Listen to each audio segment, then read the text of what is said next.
সাইয়েদনা মুসা আলাইহিস সালাম জিজ্ঞেস করলেন, ইয়া রাব্বি, আল্লাহ আপনার কি ঘুমে ধরে না?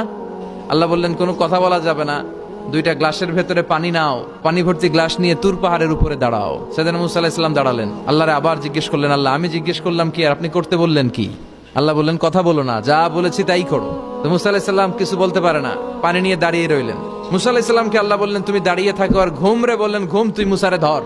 ঘুম যে এবার সাইয়েদনা মুসা আলাইহিস সালামকে ধরেছে। উনি ঘুমের ধাক্কায় আর থাকতে পারে না, একবার ডানে যায় আরেকবার বায়ে যায়। ঘুমের ধাক্কায় হঠাৎ করে কাত হয়ে পড়ে যায় আর গ্লাসগুলো মাটিতে পড়ে খান খান হয়ে ভেঙে যায়। আল্লাহ ডেকে বললেন, মুসা বেশি কিছু হেফাজতের তো দায়িত্ব দেই নাই, শুধু দুইটা গ্লাস হেফাজতের দায়িত্ব দিয়েছে। ঘুমের কারণে এগুলোর হেফাজত করতে পারো নাই, ভেঙে খান খান হয়ে গিয়েছে। আমি যদি তোমাদের মতো ঘুমিয়ে যেতাম তাহলে পৃথিবীর সাথে সূর্য লেগে, সূর্যের সাথে চন্দ্র লেগে গোটা মহাবিশ্বটা এভাবে গ্লাসের টুকরার মতো খান খান হয়ে যেত রে মুসা। এজন্য লা তাখুযুহু সিনাতু ওয়ালা নাওম, আমার ঘুমেও ধরে না, ঘুমের আগে যে তন্দ্রা আসে ওইটাও ধরে না।